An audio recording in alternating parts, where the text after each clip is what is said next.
On the east coast of Florida, there's a story of a haunting that occurs not in a building, but outside, next to a tree. In Port St. Lucie, there are stories of something called the Devil's Tree. No one knows the exact location of the Devil Tree, but the story goes that people get an eerie feeling in its presence, and that equipment and machinery is said to malfunction when close to the tree. The spirit of two girls reportedly haunt the tree, and at night, strange things can be heard.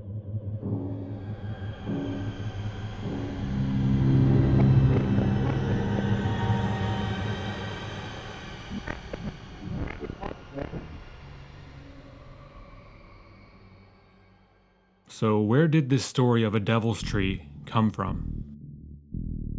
Is it an urban legend? Or something more? It turns out there was a kernel of truth to that story. But the real story of what inspired the Devil's Tree legend is more horrifying than any ghost story could ever be.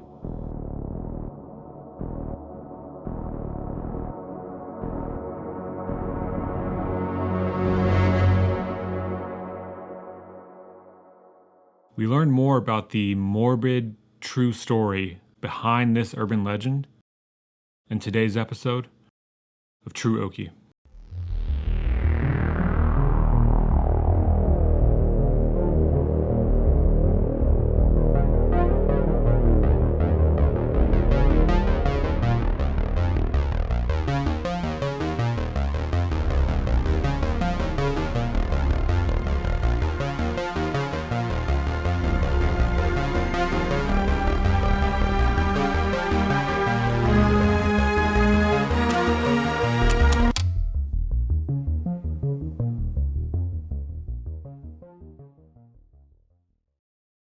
In July of 1972, two teenage girls were out hitchhiking for a ride to the beach when a Martin County Sheriff's deputy named Gerard John Schaefer approached them. He told the girls it was dangerous to hitchhike because there were a lot of creeps around.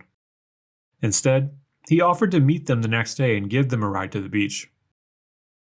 The next day, Deputy Schaefer met up with the girls again, as he said he would. But this time, he wasn't in uniform, and no longer driving his patrol car.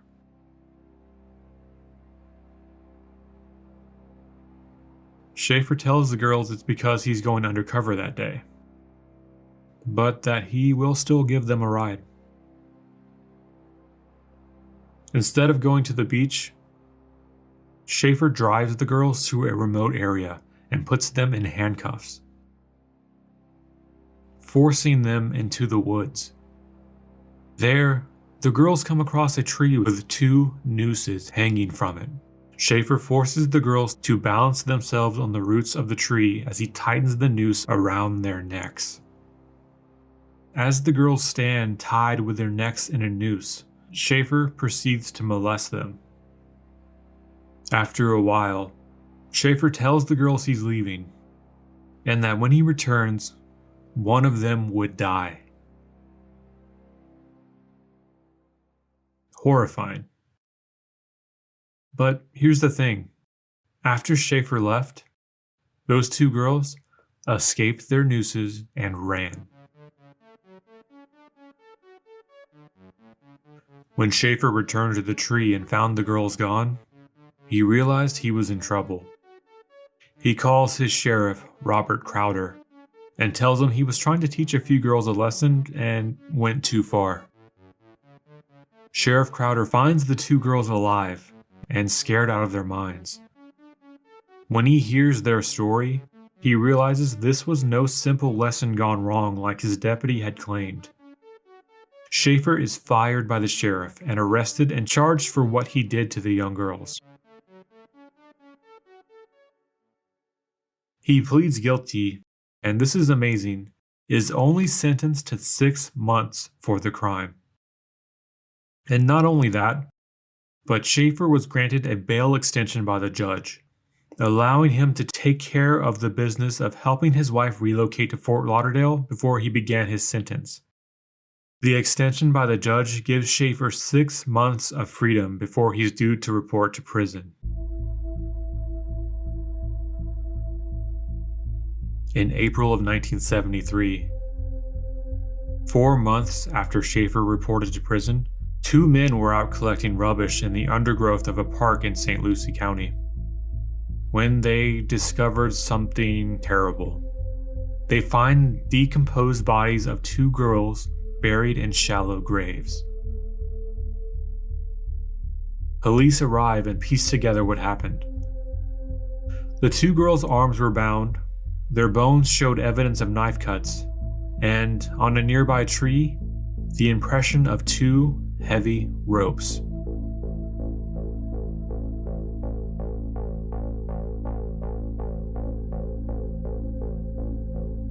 Dental records from the jawbones matched 16 and 17-year-old girls who had gone missing. This new pair of young girls had gone missing only 2 months before Schaefer reported to prison, directly in the middle of the bail extension granted by the judge. Police find one of the girls' bags in Schaefer's house. Later that year, he's tried for the 2 murders. Schaefer is found guilty, and this time receives 2 life sentences. Afterwards, investigators theorized that because of the disturbing pattern in each of Schaefer's crimes, taking girls in pairs, tying them in nooses, that he may have killed others. They began looking into other cases of missing women in South Florida around the same time frame. In Schaefer's mother's house, they find a box of his belongings. Among them, a trinket box filled with women's jewelry.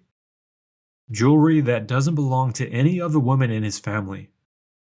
Overall, they were able to connect at least 32 missing girls to Schaefer, if not more. In prison, Schaefer bragged about the number of girls he killed, estimating between 80 and 110. In a documentary by French filmmakers, Schaefer spoke about meeting Ted Bundy and how Bundy was obsessed with the number of girls Schaefer killed. He's like bragging to me. It wasn't exactly a brag, it was like a tribute. How many did you get, really, Jerry? They said 34. Did they get all of them? Or did you have private graveyards? I said, Dad, I'm the best. He had 36. He wanted to be the best. And he was obsessed because they said I had 34. And he was afraid that I had ones that he didn't know about. So, and he was always trying to get me to say, no, that's all I got, 34, But I never would say that. I discerned that he was concerned about the number. And it was my own way of needling him back by saying, I'm the best, Ted. You're going to fry, and I'm going to be here. And I'll be the best, just like they said. The number 1. Mr. Stone had it all right. The best there ever was. And you're nothing. In 1995, Schaefer was attacked and killed by his cellmate. He was stabbed 18 times in each eye. The book Silent Scream by Yvonne Mason goes into detail about all the cases involving Schaefer, and I recommend checking it out if you want to look further into it. If you enjoyed this episode, please consider subscribing.